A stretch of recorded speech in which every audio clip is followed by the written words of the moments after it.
So this was a bit of a bit of a whirlwind. So we started off by covering whether or not it's the responsibility of the company to train and develop you as a sales rep. And then on the back of that, where do we go next? It migrated into a conversation about cold calling. So we touched on some of the lessons that you and I learned from cold calling. We'll do a dedicated call on cold calling real soon. We did mention that in the call, but we talked about entry level roles, whether it be cold calling or other things, not necessarily being beneath you and embracing the suck. So we covered a bit of territory. I think younger, inexperienced salespeople in particular will get a lot from this, or those transitioning from corporate across to remote high ticket 1099 world, commission only. But I think more experienced people might get a few things too, a few ideas about how they can do things beyond just closing with the skill set, the mindset, the connections that they make. So we covered a lot of terrain in this episode. And I think one particular focus was how to draw from all of the things that maybe at the time you don't think that you want to do, the things that Hmm. you don't enjoy, the things that you would rather skip, but all of the benefits that they have, as well as the kind of opportunities that'll open up in the future, and how to look a lot further along in where Yep, this thing goes and what you can do. But this one was a lot of fun, and I hope you enjoy it. I can see Yeah. that. What are we talking about today? Oh, I got a good topic. All Okay, right. shall we start? Well, we've already started. Oh, we've already started.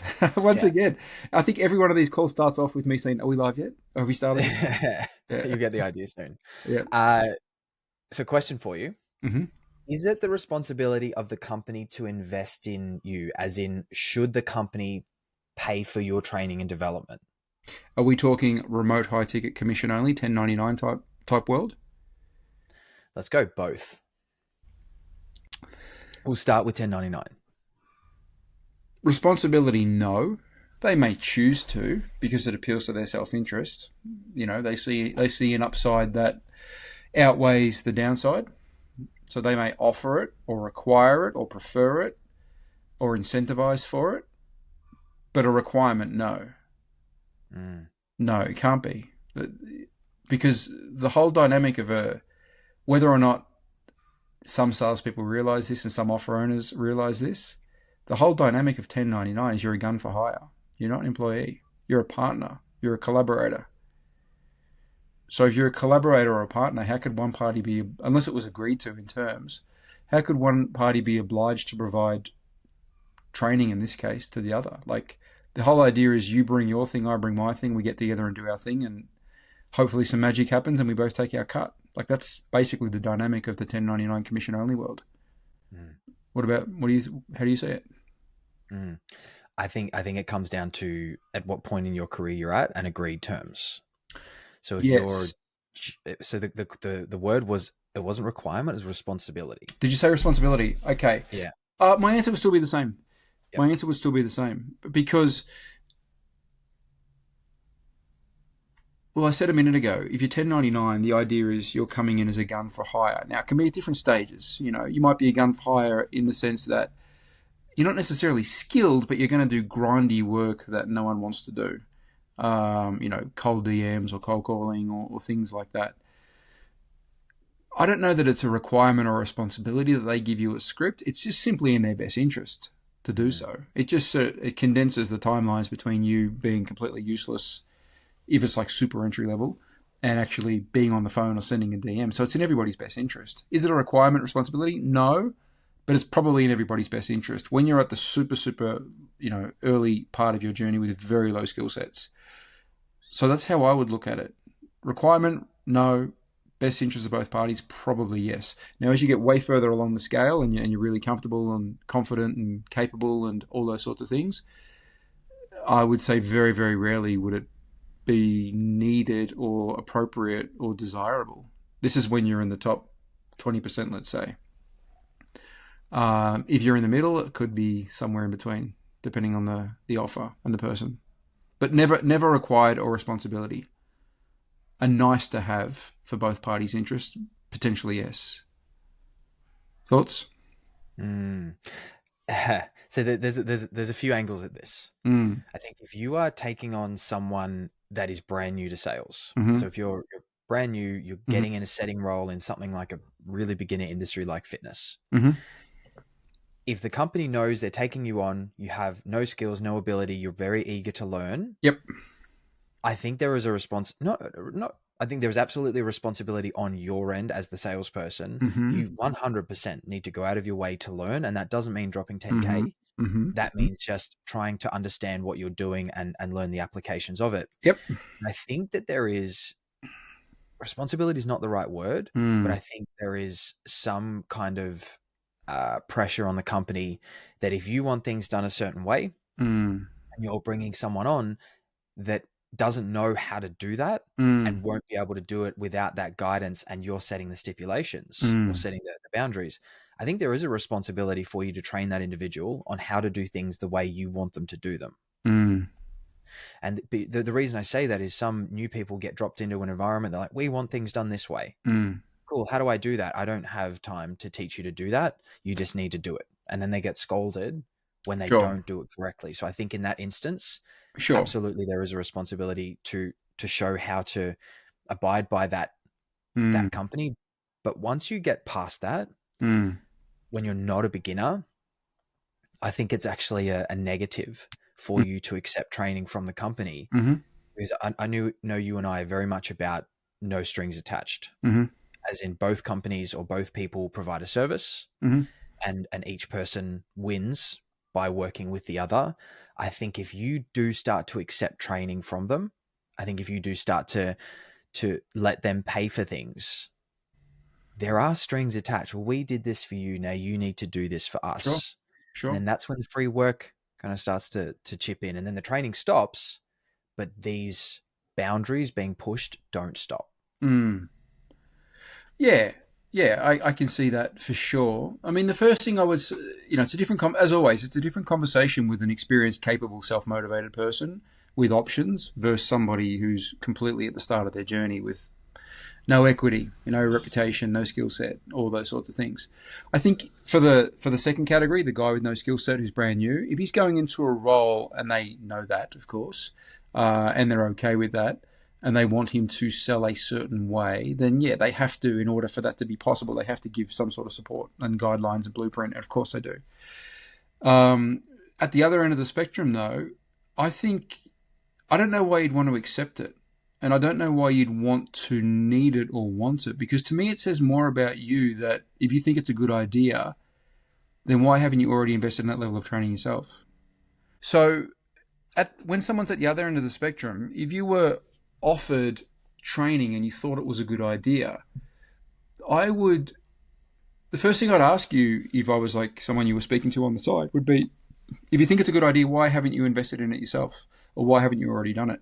Or now that you're aware of it, do you think it's in your best interest in terms of congruency with, your brand and your positioning and your autonomy and your agency? Do you think it's a better idea that you choose and invest in it yourself on your terms, or that you do it under the umbrella of somebody else? Now, projecting my values into that situation, I would say it's better to do it yourself. I want to retain as much agency and autonomy as I can regarding who I choose to learn from, what training I choose to conduct, what sales philosophy or approach I choose to roll out, because this is not corporate. This is, I don't want to get into a situation that you touched on a minute ago where you feel indebted, or that they now have something over you or own you, or you're coerced into selling a way that's not congruent with how you want to sell, but you kind of have to because you accepted the company's training for free and it's now sort of implied. I just don't want to be in those situations. And I don't want that dynamic to come into the relationship. Yeah. Yeah. There's an exception to that. Mm-hmm. If you are a skilled, experienced person, Mm-hmm. and you go in and they're like, great, we're going to train you how to sell exactly the way that we want, and you can't deviate from that. I mean, that's a conversation killer as a start point. Mm-hmm. I think, tell me how you want things done, as in the CRM and that sort of stuff. But to get to the end goal, you will have negotiated the way Sure. that you sell before you even get to that point. Sure. But if they were to bring in someone for the whole team, as in, we've done that in the past in other companies where we've had a sales trainer come in and run some sessions. If they are paying for someone that you respect to come in and do the session, go to it. Sure. and learn what you can and take what you can from it. I wouldn't not go Hmm. because the company's gone out of their way to bring in someone Hmm. that's a specialist. But I don't think it's their responsibility to do that. I think you as the person, you are the business essentially in the commission only world. And I Yep. think you need to take the responsibility and do Yep. that. Yep. I agree. In that example you gave, I would go, but it would be implied that like I haven't signed my life away here or made any sort of commitment, or there's no implied debt from my end in order to participate in this group session that you booked anyway and invited me, and I'm going to come along. So I'd be very cautious of how I position that. For sure. Very different story in corporate. But, you know, Mm. if you're working for a company, it's a different story. Basically, throw everything out I just said. You basically do what you're told. That's sort of the deal, you know. That's why we reject corporate. We don't like being told what to do. Yeah. In saying that, in saying that, I have seen a few people lately leaving the 1099 space Hmm. and going to corporate jobs Hmm. that I Always think happens. corporate has loosened a Really? lot lately. And yeah, Okay. there are some people that are working on their terms. Obviously, there are still some strings attached, like maybe a weekly team meeting or something like that. But it seems as though the more progressive corporate companies have changed. There are some people I know doing 300K a year and no team meetings, don't have to go into the office, Okay. no manager breathing down their neck. They just know that they're bringing in a good person to deliver. Hmm. But I also know that that's the exception in that Hmm. world. Hmm. Hmm. Do you think that's reflective of the sort of the corporate world changing, or post experience in the 1099 world? They brought over a skill set and a mindset and an ability to execute, you know, a game plan basically that they've been able to create or negotiate that. I think it's both of those, but I think it's a third thing. Mm-hmm. And I think it's I haven't had the ability to identify those companies in the past because I Mm. didn't know it was possible. But Mm. even in saying that, I think back to when I was in corporate, there were some guys on that team, some managers that used to be commission only, and they would say they're not paid a base. They don't have to go to any of these events. They can do Mm. what they want when they Mm. want. But these guys were making stupid amounts of money for the Mm. company. Mm. Mm. So they had they had no strings attached in Yeah, that sense. they're effectively doing what we do, but just in the real world. Yeah. Yep. Yeah. Yeah.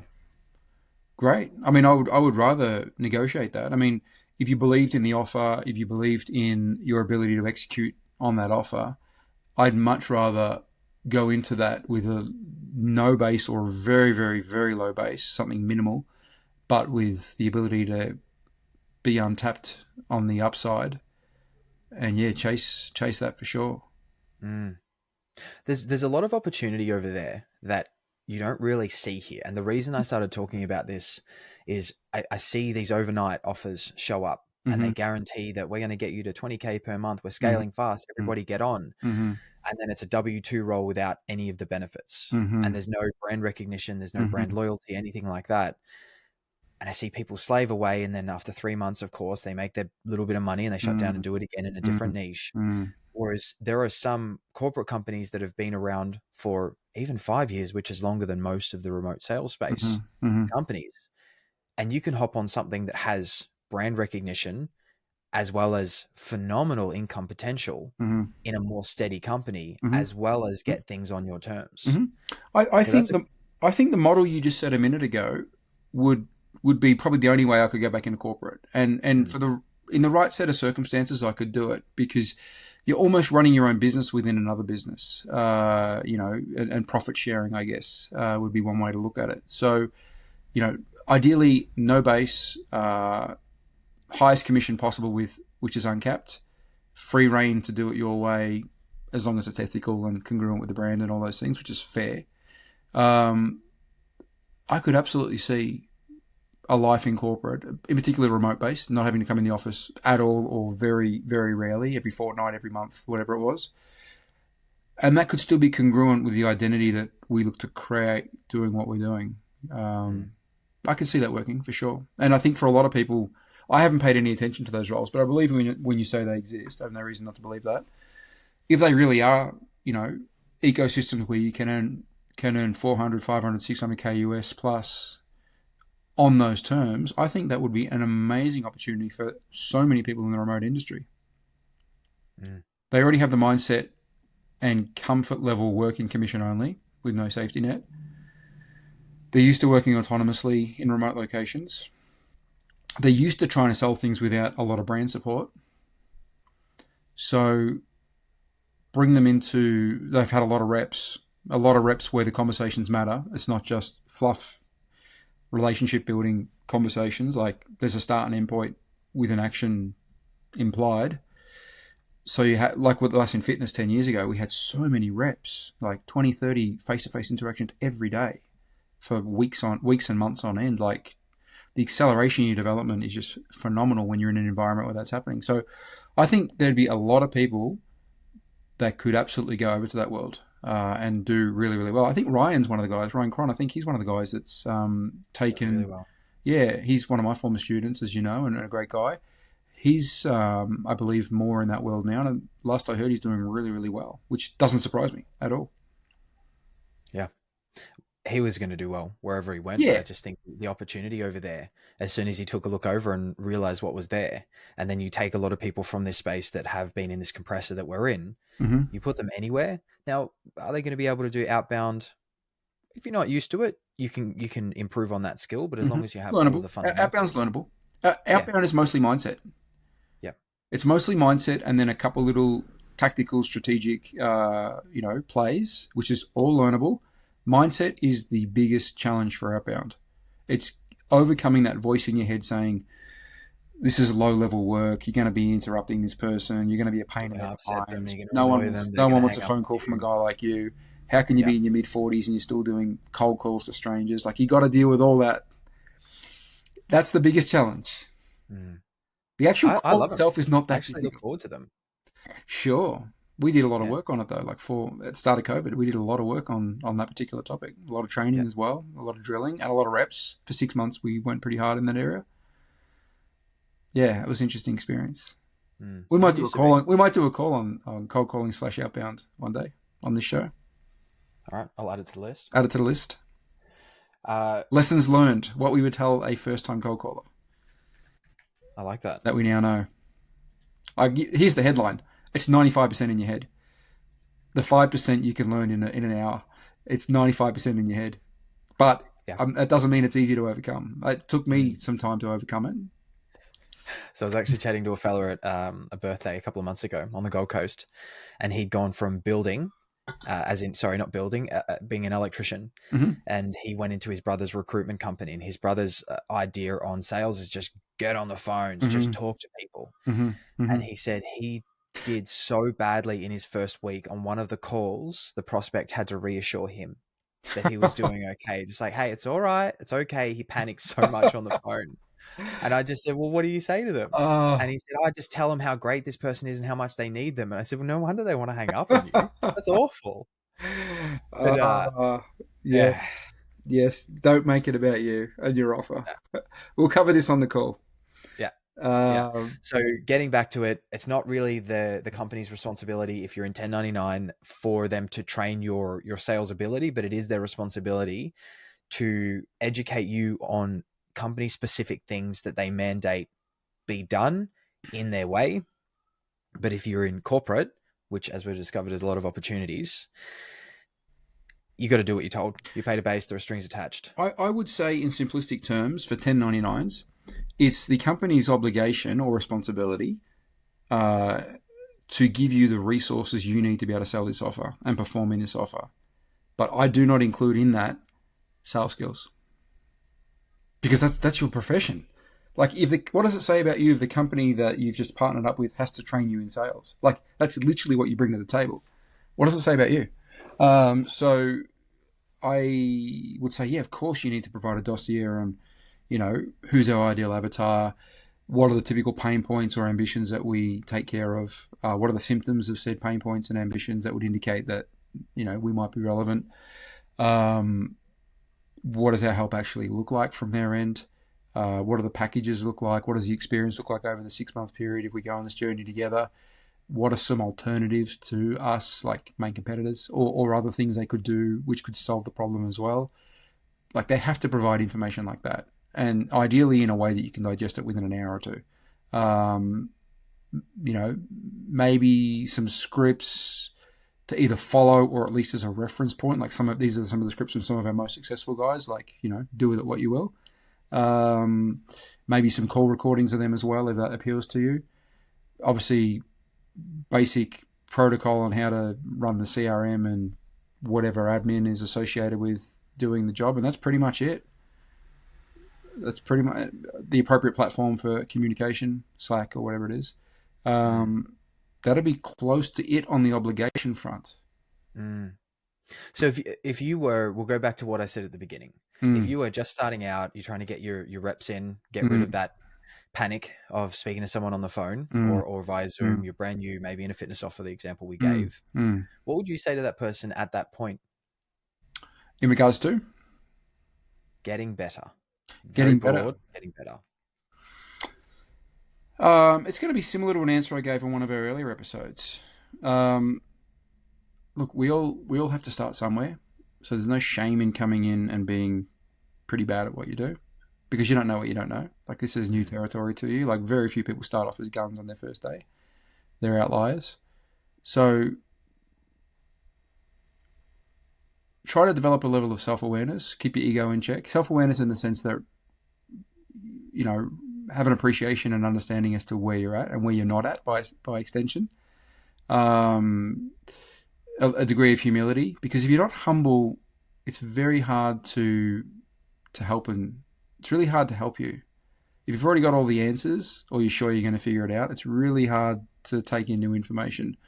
And if you're pigeonholed as that guy, it's pretty easy to not want to help you if you're older and more experienced in the company, because there's no reason to. This guy already has all the answers apparently, so he can find out the hard way.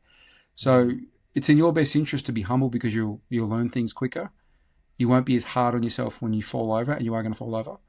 And it'll be more attractive for other people further along to want to, chaperone you, support you, help you, elevate you, all those things. So they'd be the first couple of things. And be aware it's a temporary state. Like, the crappy work you're doing at the start is work that most of the people you probably admire in sales ahead of you probably had to do at some stage. It's a rite of passage. Probably still doing and don't hate it. Yeah, it's a rite of passage. And you don't get to skip it. Why should you skip it? Like, what gives you the right to skip it? Or why would you think you have the right to skip it? You don't have any skills. So skip it to do what? You're not even qualified to do this crappy work, let alone the jobs ahead of it. So embrace the crap. It's temporary. It's a temporary state. And it moves quicker the quicker you get better at it and gain the confidence of those ahead of you in it. So I'd be having conversations like that as a start point. The crappy work is what actually builds those skills. The crappy work, there's no way around it. You have to do the reps in order to get rid of that panic, that discomfort. Absolutely. And it's an indicator as well. It's a shower of intent. It's a shower of intent to those that have the ability to put you in better positions, further along, that this guy or this lady's serious. This guy or this lady is resilient, and they keep moving forward, even like they're falling over all the time, but that's to be expected. But what's great is they keep moving forward on the back of that, and we can see the progress they've made. And we can see we don't have to tell them things 3 times. They get it on the first or second go. These are good characteristics. This person is worth, cutting a little bit of slack, or maybe assigning a mentor to them, or I don't know, just keeping an eye on them to progress them a little bit quicker than some of the others. Why wouldn't they?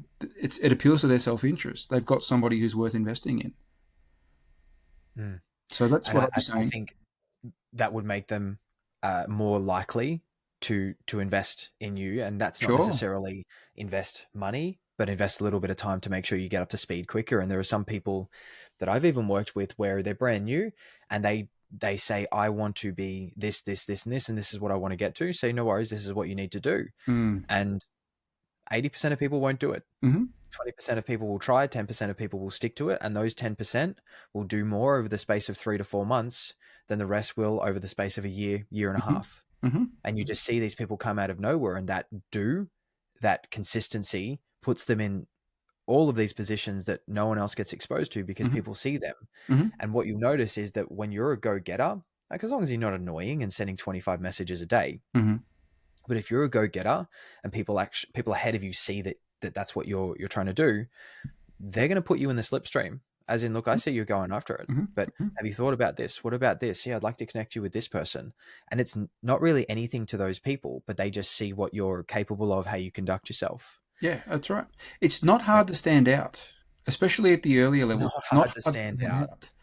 It really isn't. And no work is beneath you when you start off. You haven't earned the right for work to be beneath you. Like, what work are you entitled to that's above the work that they've offered you? Like, you're not qualified for it. You have no track record of experience in it. Like, it's not beneath you. You know, you and I went back to cold calling 4.5 years ago, and we'd been in sales, in my case, at the time, 15 plus years, and you 10-ish, thereabouts, or whatever. It wasn't beneath us. It was a necessary step in order to get to where we wanted to get longer term. It wasn't. Ego was completely put aside. I think Self-awareness. that's a massive reason as to why I'm so comfortable with these kind of conversations, with calls. Sure. Anything now is just massive amounts of repetition Sure. and acceptance that I'm not as good as I thought I was, but I Yep. know how to get better. Yeah, absolutely. Absolutely. And what you learn from, say, cold calling, there's so much that is transferable from that.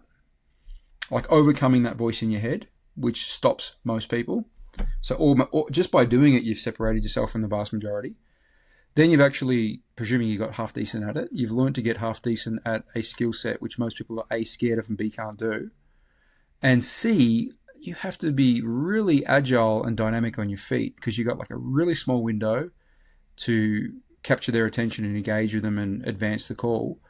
And you get so many reps in as well. So you extract all of the key lessons from that. Overcoming a negative mindset and acting anyway, getting good at something most people are scared of doing and can't do. Truckloads of reps of small, quick, dynamic interactions with people, and then getting an outcome on a certain percentage of those, and then fronting up and doing it day in, day out, even when you don't feel like it. Like the characteristics and behavior that shows, and even ability, that's so transferable into so many other things.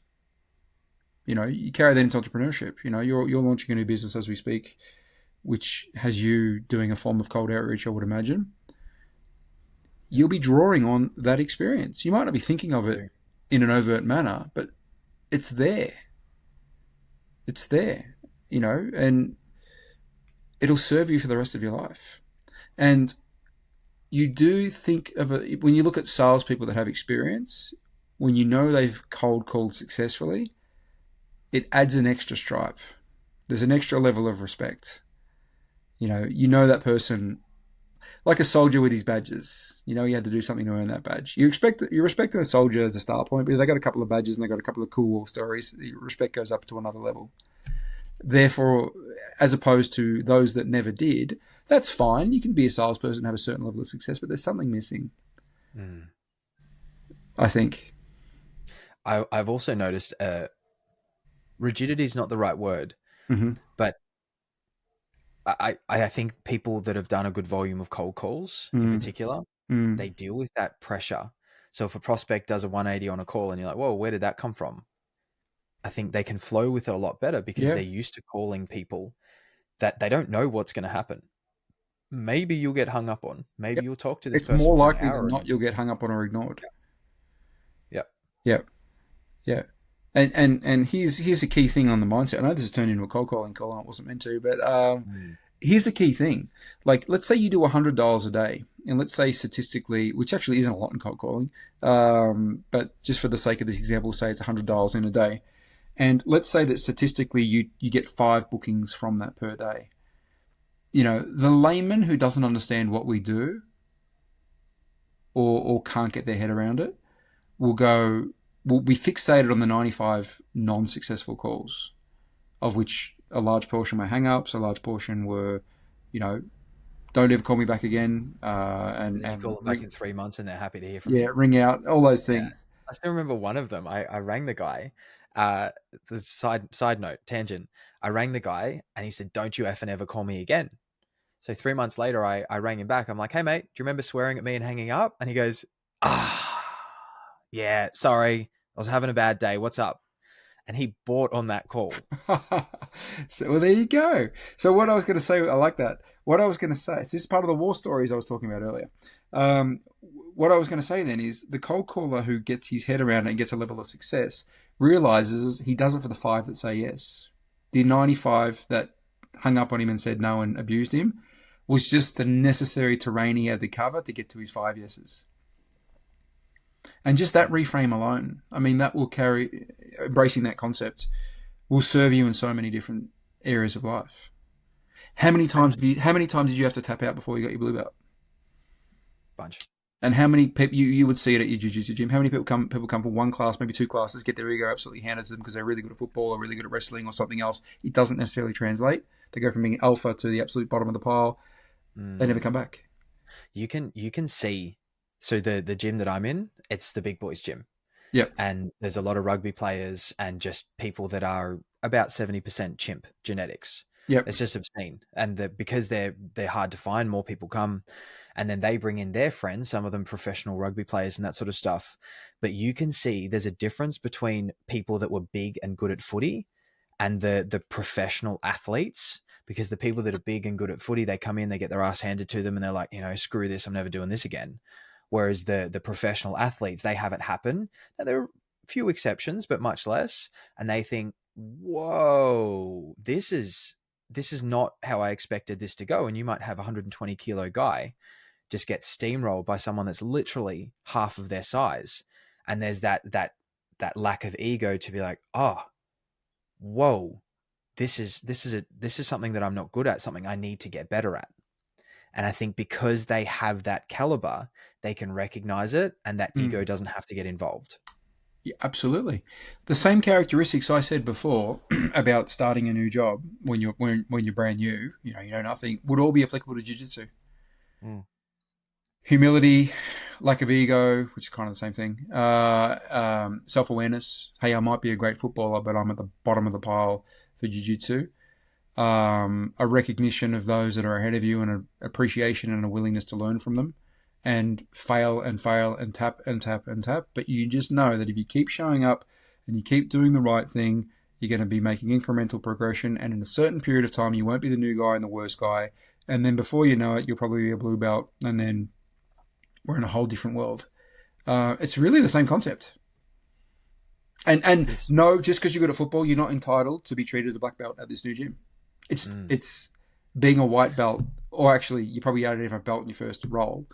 It's not beneath you. It's exactly what you are and where you should be right now. Embrace it. Humility is also a learned skill. So cold calling is one way to do it. But even, Tuesday this week, I went into the lunchtime class and there was 3 other black belts. There was an ADCC medalist and a elite level brown belt. And then there was me. Mm-hmm. Now, I'm not terrible by any measure, but the levels were there, and most people they get really nervous and uncomfortable. That I love it because there are that many other people that you can learn from. When you're beginning, it's exactly the same. You have so many other people that you can learn from. But again, cold calling, the only way to get through it is reps. So do we want to get into the cold calling now, or do you want to do it in a separate one? I think we do a separate one. Yeah. Yeah. Okay. Yeah. All right, so we'll wrap up here. We've been going for going for about 25, 30 minutes. Yep. This has been a good one. I've enjoyed it. Cool. I have to ask, where did today's question come from? I get the feeling there's a backstory there. So there's someone I know that they've just been chewed up and spat out by this industry. Mm-hmm. They trust the wrong people. They spend 5-10K on guaranteed placement and another $500. Can we just make a public service announcement? Don't ever spend 5 to 10K on guaranteed placement. Anyone? Don't ever spend money on guaranteed placement. There's your PSA. Acceptance. Don't. It doesn't like. And then he messaged me and he just said, when I get an offer, are they going to train me? And I just said, some might. It's not their responsibility though. And they will train him because he has no ability right now, or a very low level ability. Limited ability. But I don't know the skill level, so I can't comment.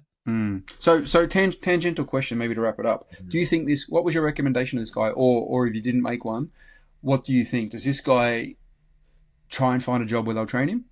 And accept that means he's going to be cannon fodder, basically, because he's got no equity?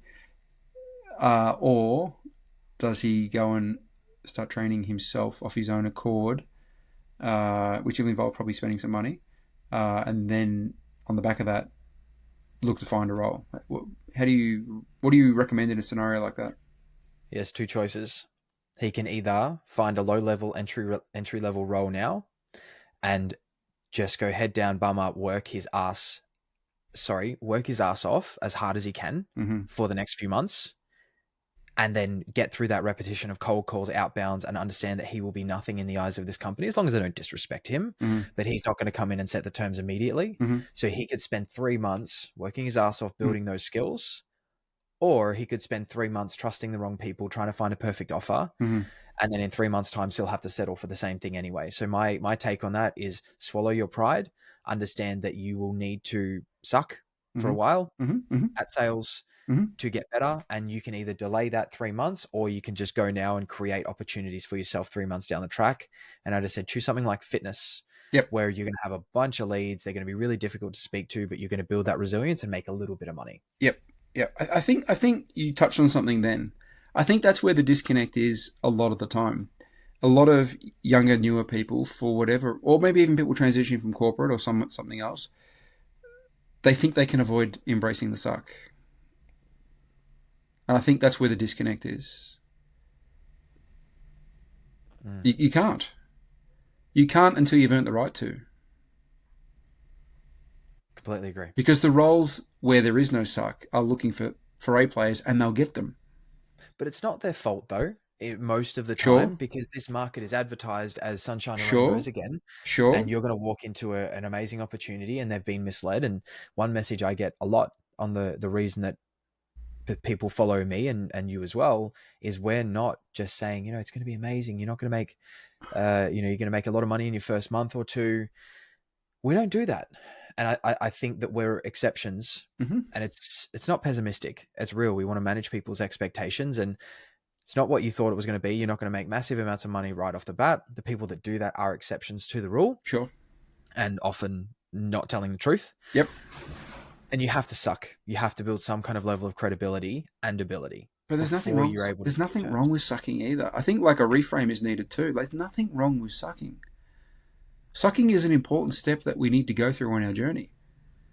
And we draw from the learnings and experiences and stories for the rest of our lives. How often do you and I talk about war stories from sucky periods?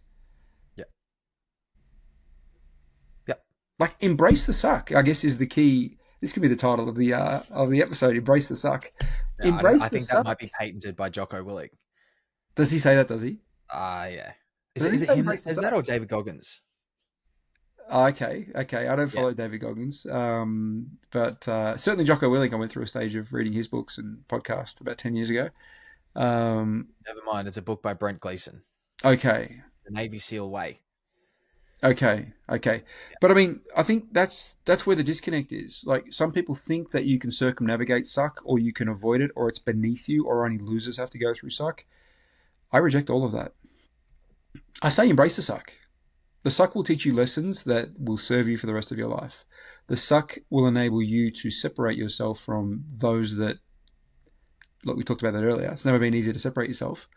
And then the separation you make during the sucky period will set you on a trajectory that if you keep performing, you'll accelerate, and the suck will be a story in the past, but it'll be a badge that you earned.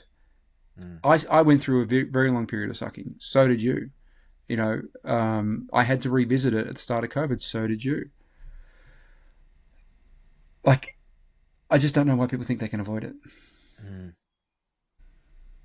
I don't know if I've ever heard such a strong concentration of the word suck. I don't think in so. a 2-minute period. I don't think so. We covered a lot, but no, it makes sense. It does. You can't skip that sort of stuff, and the. But you shouldn't periods. want to either. You shouldn't want to. You can understand why people want to. They would see people posting about the things that they say, and then seeing calls and realizing like, oh, but it's not real. So but it's not real. No, but it is real. If they were to watch one of your calls or one of my calls or one of the people that are really good, most beginners would see that and be like, I just want to be that good. I don't want to be shit anymore. Yeah, but what I am is real now. Byproduct of. It is a byproduct, but you can understand why people don't want to have to go through that. They just want the comfort at the end. Sure. I do get it, But I mean, Yeah. where else in life do you apply that theory? I mean, do we watch Michael Jordan play and think we start playing basketball tomorrow and we're Michael Jordan? Etc. for Messi, etc., etc., etc. They're a byproduct of 20, 30 years work and talent. And all the characteristics you're going to need to become your version of that. Perseverance, continuity, right coaching and training, right mindset, health, nutrition. But then if we look at the other side of that, the ads to this industry say you'll make your money in your first month, Sure, which is misleading. And then you've got your 5-minute ab workouts and sure, all of your shakes and all of that sort of stuff, which basically teaches people or conditions people to think that they don't have to go through it, which sure, is what makes those people that do commit to it so much more appealing sure. for anything that you're working on. I totally get it. I see all the things that you're saying. There's a but coming, don't you? Yeah. The but is, and this is why I chose my words carefully earlier when you asked about the characteristics or what would you say to a youngster coming in. And I use words like humility and self-awareness. Like if you look at it through that lens, you should, in theory, be able to realize relatively quickly that's not real. And that's all short-termism. A short-term approach is not going to work for you in this game. In an industry that talks about short-term approaches being the Sure, solution, you sure. have to realize. It's not. There's always exceptions. Forget about the exceptions. We're talking about the 99%. This is not a short-term game at But all. I also see this as part of a longer-term game. So, and I wrote, don't know if I sent that one out. Maybe it's this weekend. Definitely this weekend. So I think people see high ticket as the end solution, as the end goal, The final destination. final destination. Mm-hmm. Maybe that's the case, but this is a young industry. And Mm-hmm. I'm going to guess that the majority of people in this industry at this point, Mm-hmm. they're not going to be here in 2 years Mm-hmm. and even fewer in 5 years. Mm-hmm. But what they learn will carry them forwards. If they learn So the right things. if they learn the right things. Mm-hmm. So I think if you were saying, look at this long term, Mm-hmm. don't even look at what you can achieve in the high ticket industry. Now there's a lot you can achieve here. It's a great place to be. But what a lot of these ambitious people will realize is that they'll hit a point where they understand it, they get it, and they think, what else can I do that's bigger than this? Mm-hmm. Mm-hmm. And I think, again, look at this as even when you feel like you're at that point of I'm good, I'm doing well, I kind of understand it. Mm-hmm. Most ambitious people are like, oh, but I know I can do more. Mm-hmm. I know there's more that I can do. So then instead of putting a 2, 3, 4, 5 year goal on it, it's like, great, I'm going to focus on those next 5 years, Mm-hmm. but also understand that this is whatever comes after that, because Mm-hmm.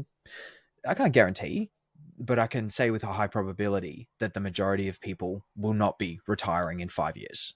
Mm-hmm. Sure. So look longer term. Sure, of course.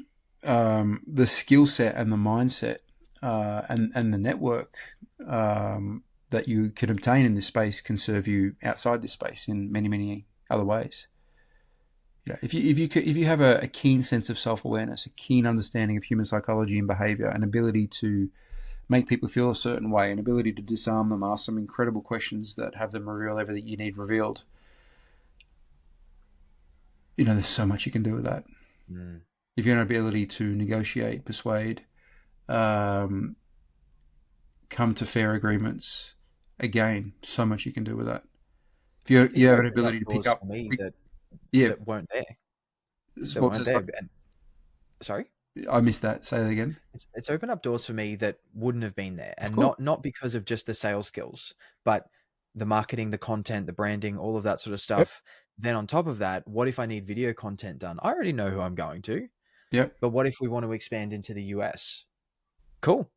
I don't have those exact connections, but I'm 1 to 2 degrees of separation away from people who do and who will be able to help. And what happens if we need this? Great, I know those people as well. 100%. Yeah. Like think of all the roles that you and I don't. We might do a version of it. Like you and I both create content.